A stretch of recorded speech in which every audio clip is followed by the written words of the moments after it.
Welcome back, everybody, to another episode of the Max Rounds 30 podcast, where there is no overtime. Today, I am joined by my co-hosts, Koi from MTU Esports and M&M's from Dust 2, as always. And in 30 minutes, we'll be covering all of this week's NA ESEA Premier content and various other NA Counter-Strike news. And adding to that, we are also now on Apple Podcasts and Spotify. Woo! Everybody cheer. We're on platforms. Let's go. So to kind of get things started, let's open up the Timberman watch, as we put it.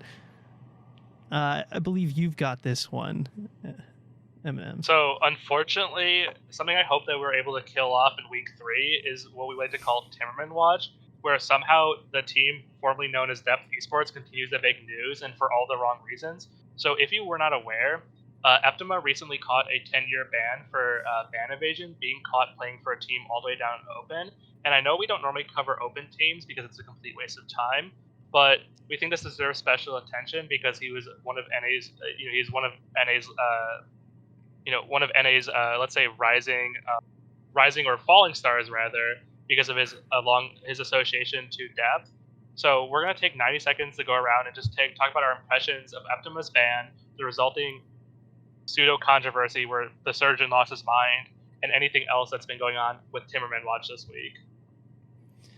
Yeah, so I mean, to kind of get it started, I mean, like, it's just that whole situation is just kind of messy because the surgeon is just like that guy. Like that was the only, like, I saw the whole Eptima thing. I came into this late. Like I just saw it like spamming through Pie Throwers Discord, everybody just like going crazy. And I hop into this live stream like with this young kid casting this match, and then I just watch El Jacko get this sick, well, it was a 2K at first, then it was 3K later because the surgeon's crazy, but watch that happen on stream. That was a good clip, by the way. But like, it's just, he had how much time left until he was back? 2 months. 2 months? It's just so dumb. And like, I the only other funny thing to come out of it from my perspective is that I played tic-tac-toe on the surgeon's forehead with some random dude on Twitter. And yeah, that's all I got. Koi? Yeah, like honestly, it just felt like he was so close to getting that unbanned. He was 2 months away from getting that unbanned. Now he's banned for another, 10 years. And that's not just like something that you can brush off. That's a permanent thing, right? Like he's not coming back to CS:GO. Yeah, there's no future for him in Counter-Strike now. And while he did have some controversy in the past, and especially with his relation to Depth, there was definitely going to be a place for him still when he came back, most likely. And so to see him literally just, kind of snuff out his career kind of early is just really unfortunate for me. I mean, is there anything more symbolic of like the absolute state of North American players than Eptima taking a couple $100 from the surgeon and getting banned for 10 years instead of just waiting 2 months and potentially having a chance as a semi-pro or pro player? Like, yeah, I was just say he just threw away of the NA scene. I hope whatever the surgeon paid you is worth 10 years of potential like CS:GO earnings, and like with that, the surgeon is like another microcosm of like the NA scene because he's a monster of our own design. Is this dude has 130 followers? No one cares like who he is until he makes us care who he is. And now that we've collectively, as a scene, like had our chance to punch down at him, we're just gonna like move on with our lives, and he's no longer relevant. And then my closing thought: I don't know if you guys had a chance to see Snav's Schwitlonger, where he basically goes and he's like, guys, I'm sorry I said mean things. A Miracle, El Jacko, Depth, basically the CS:GO community. I'm sorry, but it was just some heated gamer moments, which is like, that's like. You can't even say that anymore and have it be like a real, like coherent thought because, like, oops, I accidentally said the N-word like 23 times. Happens to the best of us. Like that's not like snap. Oh. That's not a heated gamer moment. That's like a heated gamer life. Like that's a heated don't do that ever again. Why did you say it in the like? First I hope place you enjoy I hope you enjoy your like indeterminate length face it ban because. And also too, it's not like he was playing a game and he got CS:GO and he actually said like a naughty word. Like we saw those players had like directed like hate speech towards other players. So it's like no, that's not like a mistake on your part. That's just how you interact with the game. So like take a year or two off to grow up and maybe come back. But like you're not going to be welcome back, I don't think, at this point. So that's tough to so I think that's tough all to climb back from. That's like the one other thing I would say is like the way that he played off the Counter Nature interview too was just, that whole apology is just, it's a dumpster fire. It didn't do anything good for you. But let's walk on. My private chat logs. Like, Leech is such a dick for going into my public Discord and grabbing me saying the N-word like 30 times. It's like totally uncalled for. Was it like thousands of times in that Discord that it was like brought up? I saw like one image where it was like they just like typed it into the search bar and it just came up like 3,000 times. 3,000 results. Yeah. So like, come on, like guys, like. Yeah, heated gamer moment. Yeah. Okay. Yeah, sure. I made a mistake 1,000 times. Like. Grow up. Yeah, all right. So moving on from something we don't want to talk about to something we do want to talk about. The ESA Winter Cash Cup number 5 wrapped up last night, and with that, Extra Salt claimed the trophy, and we're gonna go over the key 3 takeaways from the event. So Jacob, do you want to start? Yeah, sure. So I mean, Triumph losing to Secret Club for the 3rd time. Yeah. Yeah. I mean, it's just. I mean, we chatted about it a little bit prior, but it's just a matter of like, you can put it down to like, whether they're losing to a team of gunners, but I don't know. It's like, should we be concerned about this? And I think Koi, you had a good take on this. Yeah. So like the way that Secret Club play is they're very individualistic, right? Like I wouldn't go so far to call them a pug team by any means. But they definitely, heavily focus their individual skills and just how they play off each other, like in the heat of the moment, really well. And that contrasts, kind of heavily to like Triumph style, where with the core of, Sheikh Zula and Tackett as their coach, like they try really hard to be like a structured team, to have protocols for things, to act like that tier 1 team that they want to become. And so because Triumph aren't there yet, because they don't have that time in the server together yet, like I think they're just, losing now to a team that's just playing in their more comfortable element. And it sucks to see them, go down, this is their 3rd time losing to them, and they were close games, but this is their 3rd time. But I don't necessarily think it's time to call, Triumph bad or disappointing yet, because really, like, it's been a short period of time. Like, it's literally all 3 of those results have come within a month. Like, I feel as though it's a little bit unfair necessarily to just write them off right now. This team has a lot of talent, yeah, but like for me, I mean, in most events they've been playing, this year, whether it be like all the Mythic Cups they've been to or DreamHack Open January, they do okay against like the lower tier premier opposition, but when they rub up against anyone with like either is more structured than them or more individually skilled against them right now, they lose. And there's no doubt that this team has a lot of talent, but I think for me, there needs to be sort of like a deadline set where by the end of season 34, if they haven't won a Cash Cup or some equivalent type of event by then, that's when I think you should get worried, because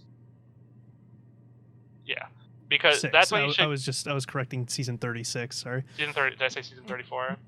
Yeah, it's all right. Anyway, moving on. But so like, if they don't win anything big by the end of this season, like that's when you have to start getting worried, because they took a big gamble by basically rebuilding this team with inexperienced players like Sixy and Viz, and they're no doubt good players, but something needs to click eventually, and like I trust the Sheikh Zula and Tech this process, but something needs to happen eventually, For sure. And I think the hardest thing is the fact that like in these games, all of them are hitting shots too. So it's not necessarily an individual's being bad thing. It's just that something about the team dynamic isn't working.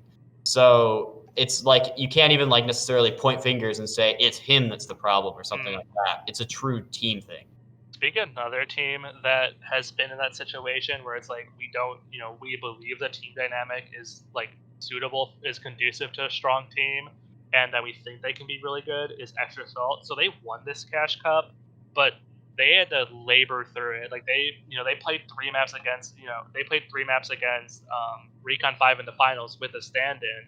And for a team that was once ranked in the top 20 on HLTV with Floppy instead of Fang, like, does that set up warning bells for you guys and their long-term prospects? It's a little bit concerning. Although I don't know, like if you like Floppy was a pretty high impact player. I mean, like, that's why he's back on to Cloud9. It's just that's a why they matter brought of, him back. Like it's interesting to see that they kind of have to struggle through this, and like in the same like breath, you almost look at Extra Salt. They had to it took all 3 maps for them to get over Triumph as well. Does this put Secret Club in a good place then when it comes to, can they be fighting up in the top the top steps?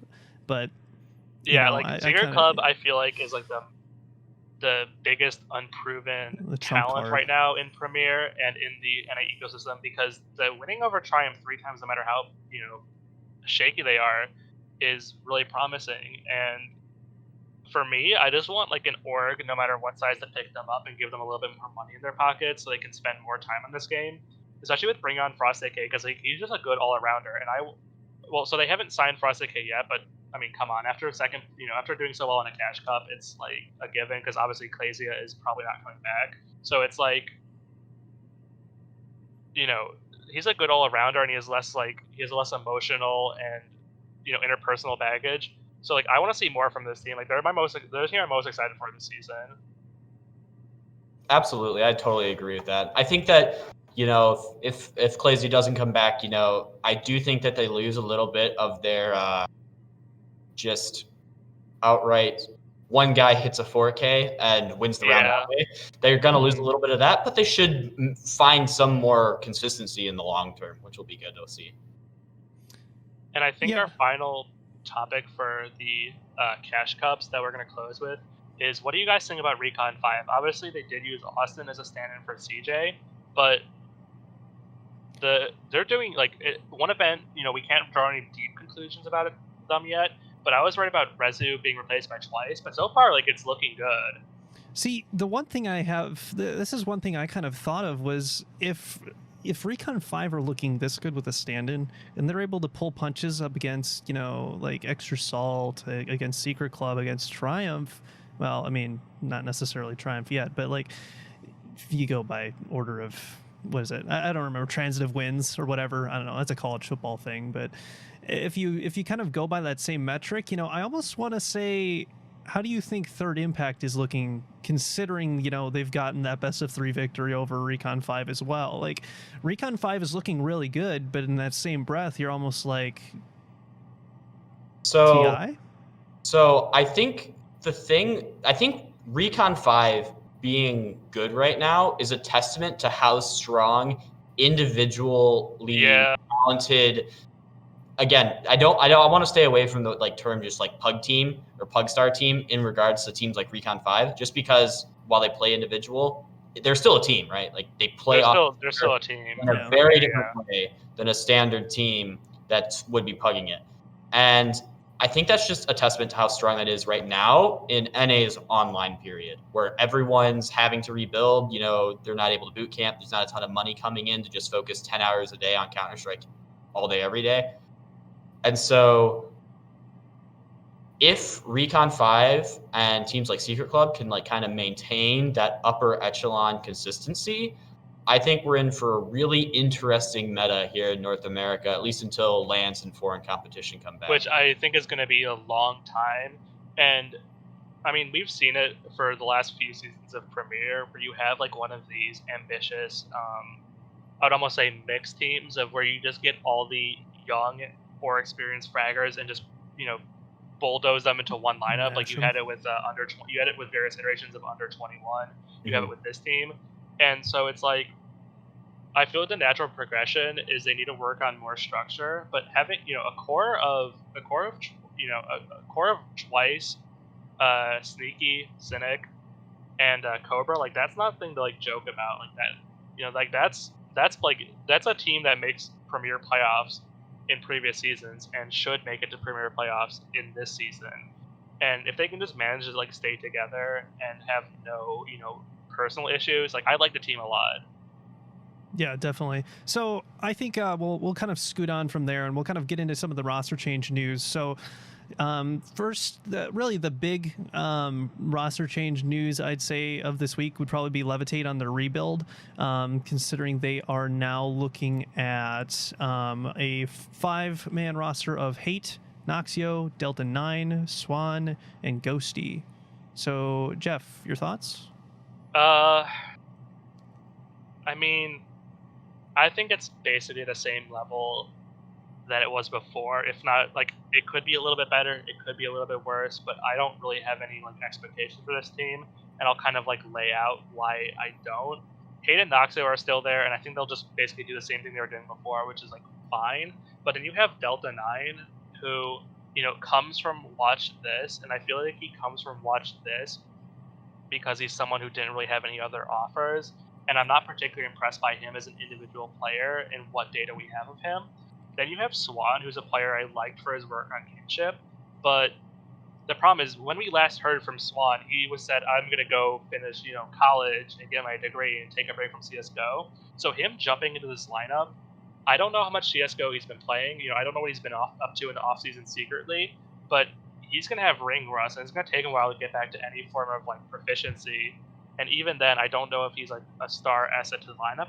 And then Ghosty is like a complete enigma for me because he's, the best he's done is I think make main playoffs, which jumping from main to Premier as an emergency like roster ad concerns me. I would love to be wrong and for him to maybe, this is his first season, he gets like a 1.05 rating, then a better team picks him up and he sort of climbs way through the ecosystem. But I don't necessarily see that with this team, and I just don't really have expectations for them to do well, but I would love to be wrong.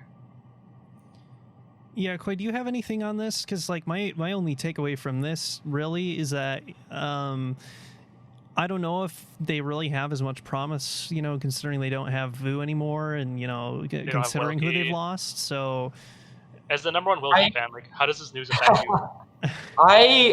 I think that the only X factor there is Ghosty, and I say that just because he could be really good, but because of just the general. I would say that team kind of lacks experience at a higher level. So having Ghosty come in, I'd say I'm leaning more towards Ghosty underperforming rather than overperforming. Do you have any data for that? Like, is he X factor in the sense that you think he's like the magic sauce, the secret sauce, or is it just X factor as in he's a complete enigma and nothing about him? I know nothing about him. I don't really know much about his old team or anything like that. I just know that it's gonna be really tough for an up and comer without Premier experience to perform well, especially when we just touched on it, like the individually talented rosters are kind of becoming meta right now. And do you think Noxio is as an IGL can like, I don't know if you have a lot of data on him, but is he like a developmental IGL at all? Can he is he in the position to bring up a player, or does he still need to be brought up in the scene himself? I think he still needs to get brought up in the scene himself. I haven't, I think that he needs to work a lot more when it comes to developing proper like team protocols and stuff like that, just in the way that they play. So it'll be, I don't know. I don't want to write him off completely, but the rebuild seems like it might fall the same way that the old one did. Yeah, that'll be something to watch. I think it's just another like placeholder Premier team where it's like they could win a couple matches, they'll lose more than they win. They might face relegation, they might survive relegation, see them for another season, then a new advanced team will bump them off. But like, I don't. Maybe they'll pull the third impact. Who knows? It could be the same kind of deal. But moving into probably our next thing here, we've got the death and resurrection of X Big Chillin. Big Chillin. So for those who aren't aware, I believe on February 9th, Big Chillin dropped their lineup because the players were more interested. Their players were interested in pursuing individual offers, And so obviously now some of those have materialized where we know Frosty K is looking to maybe potentially claim a permanent spot on Secret Club. While the rest of those moves haven't materialized, you have the core of Micro, Braun, and Midas who have just come back together to form a new team called Taller Than 5'4", which I guess like the from start to finish, the end result of this is literally they lose Icy, they lose Frosty, they lose Axe, they lose their Org, and now it's just the three of them. And considering they weren't very good with Frost AK, who you would probably consider to be one of the most pedigreed players on that lineup, it really comes down to the two of them, the two players they add. But considering the scene is pretty dry right now, like I don't think this team will do a whole lot anymore this season. I think they're running on fumes. I think that's pretty fair to say. I think that it'll be interesting to see what players do bring in. There's a chance maybe they pull someone up from Advanced that's been performing well, or they just happen to just bring in some old blood. Like I can think back to TI when they brought in people like Koala Noob and Trial Suzuki and stuff like that. Like there are underdog players out there that they could find. And if they do find them, they could perform well for sure. But I would lean a little bit more towards them going towards relegation territory just with the current lineup, especially now that they've lost, org support, coaching, etc. Yeah, and I think that's kind of what we already expected. Like I believe that's sort of the impression we already got of the original Big Chillin lineup, that they were headed towards relegation. And this is basically a status quo change. It's only worse, yeah. A status quo change or a worse change. It just hurdles them faster down the rails. And it almost feels like to me where it's like, when you have teams where it's like, well, we disbanded, but we have this premier slots, lying around. Shouldn't one of us use it for something? And they're like, yeah, sure, like fair enough. We can, get some HLT matches, maybe play with some friends. Like I think that's kind of it. And now, one thing that hasn't materialized, but I want to touch on, is Havoc recently made the jump on ESDA from SKDC to Timberman. And while he hasn't officially joined, and while we don't know if Depth is banned, that could suggest they're rebuilding. And, I don't know, I feel like the fact that they haven't said anything about that leans towards being banned, especially when you hear things from El Jacko that's like, their matches are indefinitely on hold until we come up with a response to this. But who knows, we might see... any Timberman fans out there, we might get to see more Timberman this season. So get your Timberman merch out there. Like that's a large audience. Yeah, really. Yeah, I don't know if there's really too much to look at there. Who knows? Other than maybe there'll be a team there. Who knows? Maybe there will be an exciting team of the core of everyone's favorite premier lineup with one of their players who they got rid of, and then some other random person who probably they'll pay like $100 and be like, please just be our fist. We don't lose our slot. Like, okay, so I'm sure they wanted to play with Eptima. I'm sure but this really makes you think: was the plan for them to just bring Eptima back in because his ban ends right at the tail end of season 36? They just play with placeholder players, and then Eptima, a few $100s richer, just comes back into the scene. But obviously now that's not going to happen. Yeah. So I think that wraps there's a wrench up there. Yeah. The oops, we got caught because we were extremely blatant. Yeah. And we're hated almost universally in the scene. Whoops. Yeah, but with 7 minutes left, I think we'll kind of scoot our way into some of the match recaps from this past week. So on Tuesday, we had Imperium versus RBG. That was a 2-0 victory by RBG, but it was actually kind of an interesting matchup because Atomic actually played really well and had a 32 bomb and his opening match of Premier. This was by far one of my favorite matches, and definitely I feel justified everything I said about them last week, where I was like, if Atomic and Wilkie, if they show up, if they actually perform, there's a really good chance that they're able to solidify into a core that's capable of taking maps off of teams that have been together for a much longer time. And this kind of proved it to me. It was still a 2-0 loss, but it was, but for being that young of a roster playing together, that's still definitely something to be aware of for sure. If only they had another player who could, play the game at the premier level, then maybe there's something there. And if Valens does, go in or out. I think that's the key. Whatever happens with that player is probably going to be what makes that roster good or Bad. not good. So rapid firing on to GGPR versus SKDC. That was a 2-0 from GGPR, but SKDC actually played a pretty close game there. I believe it was 16-14 both maps on both Inferno and Mirage. So they're showing some signs of life. But I may have been the only one who watched that match. No, yeah. For me, the two interesting takeaways from that is you have GTPR, who I'm happy they have a working 5 and they got a win, which I'm excited for because I like all the players on that team. I think it's a coherent unit, and I think no matter how close the match is in this part of the season, just get any wins you can. But then something about SKDC, I don't know if you guys noticed, in the Cash Cup, they didn't use Ocean and they didn't use Desi, which is like unheard of for a team with the name SKDC. So I wonder if that means more changes are on the horizon, or Desi and Ocean just had work or something. But something to keep an eye on, definitely, because they're not doing so well in the season. And while it's Ocean's team, maybe Ocean doesn't want to play anymore, or maybe the players want to make changes. So yeah, something to keep an eye on for sure. And then moving on to our next match, which is Bad News Bears versus Rise. Do you guys have any impressions of that? It was a pretty clean 2-0 win for Bad News Bears. Definitely. I again, similar to like Imperium, I thought Rise really like showed up, in a big way. Like they didn't win by any means, but it was definitely a very impressive showing from Rise, who I think a lot of people still just considered them to just be like just an advanced team that got moved up because there wasn't enough MDL teams, like that kind of thing, right?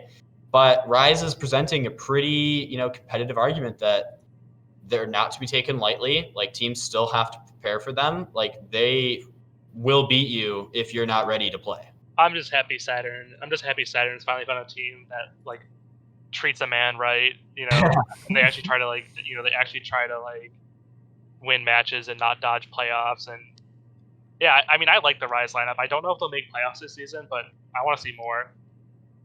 Yeah, I definitely think like seeing how Rise is playing up against some of these bigger teams, considering GDPR hasn't had that shot either. I think GDPR might actually be in a good spot also coming into this season. They've just been, they 2-0'd Rise, and they've been playing in a way that's been unexpected of them. So I think of course I'm talking transitive stuff at this point. So yeah, but it's I think there's a chance there, but I think we're kind of getting close. We're rubbing up against the edge here. So High Coast versus RBG. Does anyone have anything they want to say about that? I know Wiz played games? Well. Yeah, close games. Basically, Wiz played well. Games became close because of that. RBG is a team we always like to see. They take the game seriously. Good org, good team. I hope they make playoffs. Mythic versus Oceanus. They just kind of look like they haven't played together that much, which is to be expected with two new players who are young, and they were even talking about that on Twitter. Like, I mean, Davey was basically like, "Shut up, Daft! Stop crying!" Like, we were all like, everybody that we've run through here was bad before we played for a while. So I think that's just they're gonna play more and practice more. And JoJo finally has shoulder medication for tendonitis. Tendonitis, let's go. Yeah, it shows me a lot of optimism for NA when you see teammates supporting other teammates like that. Like it really, I think, shows a lot that Mythic actually care about each other as individuals, which is sometimes you kind of lose that element of humanity when it comes to just NA roster moves. So Bob will hit you with the grow up gas, and then he'll hit you with the positive reinforcement. That's what we there we go. So in our final segment of the show, we're going to go over our matches we want to see and our matches we want you to miss. So, Jacob, what's your match to watch this week? Cookie cutter answer, of course, I think, but I want to see Triumph versus High Coast, because I think it's going to be the matchup of the two teams that are kind of, we want to see more out of both of them. I mean, because High Coast had an early exit in the Cash Cup to Able, and Triumph has been also kind of struggling. So it's like I don't know. Like, I feel like if we're going to see this matchup now, they're going to develop a lot over the season, and then they're going to come back. And, they're still good teams, and it's exciting. Yeah. And so I'm going to go with the spoon-fed babies first match expectation and say High Coast versus Triumph 2 for the same reasons. I like watching good teams play good CS, and they're both good teams. Yeah. And then Colin, for you, Yeah, you guys are lame. You guys went with the boring, standard It's cookie true. cutter answer. pedestrian, yeah, Yeah, low, that's small lame. brain That's take. lame. I'm gonna go with Rise versus Mythic because personally, I really think that this is a true test to Mythic as a more experienced team, but with two, weaker players that are just fitting into the roster, versus Rise, a group of 5 guys who work together very well, who play together very well, and their only thing that's holding them back is experience, but they're still improving, right? Like, I think this is going to be a very, very interesting battle between the two because personally, I rank them to be very similar in terms of where I think they might place this. That's true. And so Especially, our final segment with 30 seconds left is our match to miss, and this might be a match everyone on the internet misses because Watch This versus GGPR, and this isn't the slight GGPR. I just don't think Watch This are a very good team. They've lost Delta 9, and I honestly don't think they'll find a replacement player and they'll take another forfeit. But even if they do, it's going to be a team with 0 practice, a new member that are already performing pretty bad. So don't watch it if you have a chance. If it doesn't happen, you won't watch it anyways. So thanks for watching this week, guys. Yeah, thank you. Thank you so much for either watching or listening in. If you have suggestions for us, whether it be improvement on the format or things that you would like to see, feel free to leave those either in the YouTube comments below or just, add us on Twitter, flame us, whatever. So thank you everybody for watching. Thank you for tuning in. This has been the Max Drones. Yeah, this has been the Max Drones 30 podcast, and we'll see you next week.